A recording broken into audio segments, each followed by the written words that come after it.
कि हुकूमत ने तकरीबन 25 साल बाद ये रौनकां जिहड़ियां ना बहाल कर दित्तियां ने। बसंत की इजाजत भी दे दी है।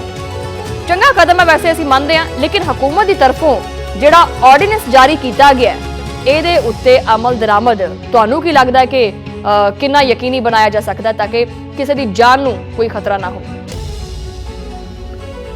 देखो ये जिहड़ा तुहाडा ऑर्डीनेंस है और ये जिहड़ा साडा सेफ काइट फ्लाइंग दा जिहड़ा मिशन है, ये बेसिकली WCLA नहीं, इसनूं city district government and commissioner office नूं मॉनिटर करेगा। वही इन्हां नूं इंश्योर कर रहे हैं चीज़ों नूं कि उन्हां दी सारी चीज़ां जिहड़ियां ने एज पर जो रूल्स लिखा गया है, डोर किस टाइप की होएगी, पतंग का साइज़ की होएगा, और वो बकायदा बड़ा क्लैरिटी के नाल है। और उहदी सेल पॉइंट भी जिहड़े होंगे वो भी गवर्नमेंट मॉनिटर करेगा, उन्हां QR कोड्स होएगा और उन्हां दी मैन्युफैक्चरिंग जिहड़ी होगी उन्हां दे भी जिन्हां मैन्युफैक्चर करना उन्हां नूं भी रजिस्टर किया जाएगा। ये तमाम मैकेनिज्म जिहड़ा हैगा ये तमाम का तमाम जिहड़ा DC ऑफिस इनू मॉनिटर करेगा, बड़ा क्लोजली करेगा। ACs आजाद इसनूं मॉनिटर करनगे और इन्हें सेल परचेज नूं भी वो मॉनिटर करनगे। अच्छा नजम साहब कि ये जिहड़ी पतंगबाजी है ये सिर्फ किते कोई मखसूस जगह ते होएगी या कोई जगह जिहड़ी वो फाइनल की गई है, मतलब कोई लोकेशन या सिक्योरिटी या कोई रसाई का जिहड़ा प्लान है वो कोई किया गया? देखो ये वास्ते बड़ा सिंपल जी गल है, यदि लोकेशन अजे ऑर्डीनेंस आया है, यदि लोकेशन एरिया वगैरह सारा गवर्नमेंट ऑफ पंजाब ये अनाउंसमेंट और DC ऑफिस ही करेगा, क्योंकि they are the custodian and the running of this whole safe kite flying festival जिहड़ा असीं कर रहे हैं, जो कि स्प्रिंग फेस्टिवल के नाल भी मुंसलिक हैगा। और ये उत्थों ही इहदा जिहड़ा ना तमाम इंतकाब के किहड़े कित्थे जगह होना है अनाउंसमेंट वही करनगे।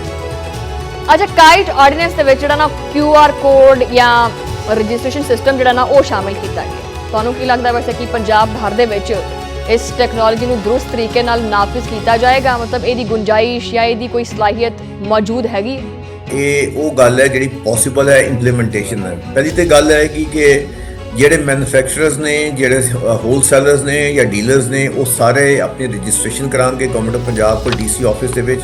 ਉੱਥੋਂ ਉਹਨਾਂ ਨੂੰ NOCs ਮਿਲਦੇ ਜਾਣਗੇ और वो फिर बकायदा ਉਹਨਾਂ ਦੀ ਮੋਨੀਟਰਿੰਗ ਹੋਏਗੀ ਕਿੱਥੇ ਕਿੱਥੇ ਇਹਦੀ मैन्युफैक्चरिंग हो रही है और कौन कौन ਇਹਦੇ ਵਿੱਚ सेल कर रहा है और वो किस तरह सेल जा रही है। तो ये तमाम चीज़ों की मॉनिटरिंग होएगी और उधर एडमिनिस्ट्रेशन जी विजिट भी करेगी उन्होंने एरियाज़ में और उत्थे तमाम चीज़ें मॉनिटर हो जाएगी, क्योंकि ये मेन चीज़ जी है कि ये चरखियां के बैन ने।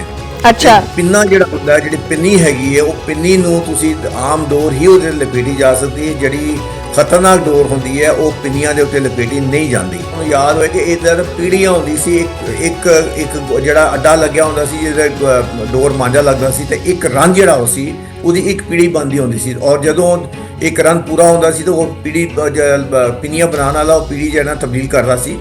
इस दे मुकाबले जी चरखी होंदी है वो सिर्फ और सिर्फ जी है वो तुसी उहदे चढ़ा चरखी ते कर लेंदे सी, उहदी पीढ़ी पिन्ना फड़न दा भी आर्ट कोई नहीं होंदा सी, और खतरनाक इस तरीके नाल होंदा सी कि उहदे आते डोर लूज रहिंदी सी और अगे जिहड़ी लूज एंड जांदा सी उहदे ते कोई भी डोर तुसी चला सकदे सी। ते इस करके चरखी जिहड़ी है ना वो टोटल बैन की गई है। चरखी दे विच तुसी जिहड़ी प्रोहिबिटेड डोर है वो लपेटी जा सकती है, जदों कि पिन्नी दे उत्ते प्रोहिबिटेड डोर ते धागा लपेटिया नहीं जा सकता। अच्छा नाजिम साहब अगर खुदा ना खास्ता बसंत के दौरान कोई ना कोई ऐसा जानलेवा हादसा हो जाता है तो उसका जिम्मेदार फिर कौन होगा? देखो दो तीन चीज़ां ने। पहली तो गल हैगी है कि असी एक अच्छा फेस्टिवल इस करके गवा दिता कि असी एज ए शहरी अपना रोल प्ले नहीं कर रहे सी। असी साड़ा रोल यह भी है कि अगर सानू किसी पासे तुम समझते हो कि गलत किस्म की डोर कोई लैके आ रहा है खरीद रहा है, वी मस्ट इनफॉर्म एडमिनिस्ट्रेशन कि जी इस जगह तो होर जान लग गया या अंदेशा है कि यह लोग इस किस्म की पतंग इस्तेमाल करेंगे या डोर इस्तेमाल करेंगे। So everybody has to play their own role ताकि असी अपनी इस फेस्टिवल नू एक सेफ के तौर पर असी बहाल करिए ताकि ये जरा वन ऑफ ना होए, अगले साल इस तो बेहतर तरीके से हो सके। ਇਹ ਅਸੀਂ ਇਸ ਤਰ੍ਹਾਂ ਦੇਖਦੇ ਨਾ ਕਿ ਤੁਸੀਂ ਜਿਹੜੀ ਥੱਲੇ ਫੁੱਲ ਖਿਲ ਰਹੇ ਹੁੰਦੇ ਨੇ ਤੇ ਇਸ ਮੌਸਮ ਦੇ ਉੱਤੇ ਫਿਰ ਅਸਮਾਨ ਦੇ ਉੱਤੇ ਵੀ ਰੰਗ ਬਰੰਗੀਨ ਪਤੰਗਾਂ ਹੋਣਗੀਆਂ ਤੇ ਬਹਾਰ ਥੱਲੇ ਵੀ ਹੋਏਗੀ ਤੇ ਬਹਾਰ ਉੱਤੇ ਵੀ ਹੋਏਗੀ, ਤੇ ਇਸ ਬਹਾਰ ਨੂੰ ਅੱਛਾ ਬਹਾਰ ਬਣਾਉਣ ਵਾਸਤੇ ਹਰ ਬੰਦੇ ਨੂੰ ਆਪਣਾ ਰੋਲ ਜਿਹੜਾ ਨਾ ਪਲੇ ਕਰਨਾ ਪਏਗਾ। अच्छा नजम साहब वो मंजर वैसे मेरे ज़हन च आ गया कि जो नौजवान या घर के लोग जिन्हें इकट्ठे होकर छतों पर बह जाते सी और फैमिलीज़ आंदियां होंदियां सी, हुण तां खैर ਹਮਸਾਏ ਦਾ ਜਾਨੀ ਨਹੀਂ ਪਤਾ ਹੁੰਦਾ, ਲੇਕਿਨ ਪਹਿਲੇ ਹਮਸਾਏ ਇਕੱਠੇ ਹੋ ਕੇ ਜਦੋਂ ਛੱਤਾਂ ਤੇ ਬੈਠੇ ਹੁੰਦੇ ਸੀ, ਇੱਕ ਮੰਜ਼ਰ ਹੁੰਦਾ ਸੀ, ਗਾਣੇ ਸੁਣੇ ਜਾਂਦੇ ਸੀ। ਇਸ ਮੰਜ਼ਰ ਨੂੰ ਤੁਸੀਂ ਕਿਦਾਂ ਦੇਖਦੇ ਹੋ? ਦੇਖੋ, ਮੈਂ ਤੇ ਇਹਨੂੰ ਇਸ ਤਰ੍ਹਾਂ ਵੀ ਦੇਖਦਾ ਕਿ ਉਹ ਸ਼ਾਇਦ ਜਿਹੜਾ ਸਹੀ ਮੰਜੇ ਵੇ ਪਤੰਗਬਾਜ਼ ਸੀ, ਸ਼ਾਇਦ ਹੁਣ ਉਹ ਵੀ ਨਹੀਂ ਰਵੇ। ਬਹੁਤ ਥੋੜੇ ਜਿਹੇ ਬਿਲਕੁਲ ਸਹੀ। ਕਈ ਉਹ ਅਜੇ ਅੱਜ ਦੀ ਨਸਲ ਨੂੰ ਜੇ ਕਹੋ ਨਾ ਕਿ ਇਹ ਪਤੰਗ ਨੂੰ ਦੇ ਵਿੱਚ ਤਨਾਵਾਂ ਪਾਣੀਆਂ ਨੇ, ਤਾਂ ਉਹਨਾਂ ਨੂੰ ਪਤਾ ਇਹ ਵੀ ਨਹੀਂ ਚੱਲਣਾ ਕਿ ਤਨਾਅ ਹੁੰਦੀ ਕੀ ਸ਼ੈ। ਫਿਰ ਉਹਨੂੰ ਇਹ ਪਤਾ ਹੋਣਾ ਕਿ ਤਨਾਅ ਦਾ ਸਾਈਜ਼ ਕੀ ਹੁੰਦਾ ਹੈ, ਪਤੰਗ ਦਾ ਸਾਈਜ਼ ਕੀ ਹੁੰਦਾ, ਤਨਾਅ ਕਿਵੇਂ ਹੁੰਦੀ ਹੈ, ਗੁੱਡੇ ਦੀ ਪਤੰਗ ਦੀ ਜਿਹੜੀ ਹੈਗੀ ਤਨਾਵਾਂ ਕਿਵੇਂ ਪੈਂਦੀਆਂ ਨੇ।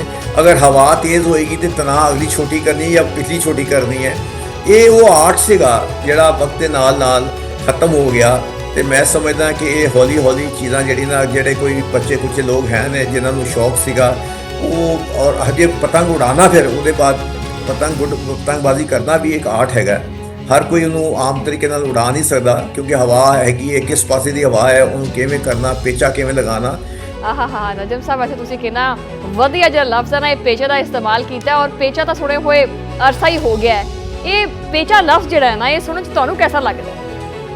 ਦੇਖੋ ਜੀ, ਮੈਂ ਤੇ ਯਾਦ ਹੈ ਕਿ ਅਸੀਂ ਜਦੋਂ ਪੇਚੇ ਦੇਖਦੇ ਹੁੰਦੇ ਸੀ ਕਿ ਜਦੋਂ ਪਤੰਗਬਾਜ਼ੀ ਆਸੇ ਪੇਚਿਆਂ ਆਸੇ ਰੋਕਦੀ ਹੈ, ਯੂਨੀਵਰਸਿਟੀ ਗਰਾਊਂਡ ਵਿੱਚ ਆਉਂਦੇ ਸੀ ਜਾਂ ਜਿੱਥੇ ਹੁਣ ਮਨਕੁਮਰੀ ਪਾਰਕ ਸੀਗਾ ਉੱਥੇ ਹੋਣੇ ਸੀ।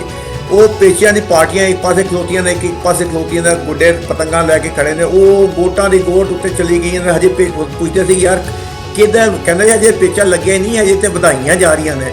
ਸੋ ਇਹ ਬੜਾ ਵੱਡਾ ਆਰਟ ਸੀਗਾ। ਬਿਲਕੁਲ ਨਜਮ ਸਾਹਿਬ, ਵੈਸੇ ਵੀ ਅੱਜ ਕੱਲ੍ਹ ਦੀ ਜਿਹੜੀ ਆਪਣੀ ਨੌਜਵਾਨ ਨਸਲ ਹੈ ਉਹ ਮੋਬਾਈਲਾਂ ਦੇ ਵਿੱਚ ਲੱਗੀ ਹੋਈ ਹੈ। ਇਹਨਾਂ ਡਿਜੀਟਲ ਜਿਹੜਾ ਨਾ ਦੌਰ ਹੋ ਚੁੱਕਿਆ ਹੈ। ਪਹਿਲੇ ਲੋਕੀ ਖੇਡਦੇ ਹੁੰਦੇ ਸੀ, ਹੁਣ ਜਿਹੜਾ ਨਾ ਉਹ ਡਿਜੀਟਲਾਈਜ਼ ਹੋ ਕੇ ਇਨਸਾਨ ਆਪਣੀ ਜਿਹੜੀ ਐਕਟੀਵਿਟੀਜ਼ ਹੈ ਉਹਨੂੰ ਬਿਲਕੁਲ ਹੀ ਭੁੱਲ ਚੁੱਕਿਆ ਹੈ। ਤੁਸੀਂ ਕੀ ਸਮਝਦੇ ਕਿ ਨੌਜਵਾਨਾਂ ਦੇ ਮਾਈਂਡ ਸੈਟ ਵਾਸਤੇ ਜਾਂ ਉਹਨਾਂ ਦੇ ਮਾਈਂਡ ਨੂੰ ਰਿਫਰੈਸ਼ ਕਰਨ ਵਾਸਤੇ ਇਹ ਬਸੰਤ ਦਾ ਇਵੈਂਟ ਜਿਹੜਾ ਨਾ ਉਹ ਕਿੰਨਾ ਮੌਸਰ ਸਾਬਤ ਹੋ ਸਕਦਾ ਹੈ? ਦੇਖੋ ਜੀ, ਇਹ ਅੱਲਾਹ ਸੁਬਹਾਨਾ ਤਾਲਾ ਕੋਲੋਂ ਸਾਡੇ ਦੀ ਦੁਆਵਾਂ ਨੇ ਕਿ ਅਸੀਂ ਸਾਰੇ ਮਿਲ ਕੇ ਇਹਨੂੰ ਇੱਕ safe kite flying festival, spring festival ਬਣਾਈਏ, ਤਾਂ ਕਿ ਹਰ ਕਿਸੇ ਨੂੰ ਆਪਣਾ ਰੋਲ ਪਲੇ ਕਰਨਾ ਹੈ। ਕਿ ਤੁਹਾਨੂੰ ਅਗਰ ਇਹ ਅੰਦਾਜ਼ਾ ਹੋ ਜਾਏ ਕਿ ਮੇਰੇ ਨਾਲ ਦੇ ਘਰ ਦੇ ਵਿੱਚੋਂ ਕੋਈ ਚਰਖੀ ਇਸਤੇਮਾਲ ਹੋਣ ਲੱਗੀ ਤਾਂ ਫੌਰਨ ਦੱਸਿਆ ਜਾਏ ਕਿ ਜਨਾਬ ਇੱਥੇ ਚਰਖੀਆਂ ਆਈਆਂ ਨੇ, ਇਹਦਾ ਮਤਲਬ ਹੈ ਕਿ ਕੱਲ੍ਹ ਕਿਸੇ ਨੂੰ ਡੋਰ ਵੀ ਆਈ ਹੈ। ਤਾਂ ਮੈਂ ਸਮਝਦਾ ਕਿ ਇੱਕ ਜਿਹੜੀ ਇੰਨੀ ਖੂਬਸੂਰਤ ਸਾਡਾ ਫੈਸਟੀਵਲ ਹੁੰਦਾ ਸੀ। ਮੈਨੂੰ ਯਾਦ ਹੈ ਕਿ ਜਨਾਬ 80s ਦੇ ਵਿੱਚ ਲੋਕ ਬਾਹਰੋਂ ਆਪਣੀ ਫਲਾਈਟਾਂ ਬੁੱਕ ਕਰਾ ਕੇ ਲਾਹੌਰ ਆਉਂਦੇ ਸੀ। ਲਾਹੌਰ ਦੇ ਵਿੱਚ ਹੋਟਲਾਂ ਦੇ ਵਿੱਚ ਕਮਰੇ ਨਹੀਂ ਲੱਭਦੇ ਹੁੰਦੇ ਸੀ, ਔਰ ਵੱਡੇ ਹੋਟਲਾਂ ਦੀ ਛੱਤਾਂ ਬੁੱਕ ਹੋ ਜਾਂਦੀਆਂ ਸੀ। ਉਹ ਕਹਿੰਦੇ ਸੀ ਜਨਾਬ ਇਹ ਵਿਕ ਚੁੱਕੀ ਛੱਤ ਹੈ, ਵਿਕ ਚੁੱਕੀ ਛੱਤ, ਇਹਦੇ ਦਾ ਫੰਕਸ਼ਨ ਹੈ ਹੋ ਰਿਹਾ ਤੇ ਹੋ ਰਿਹਾ।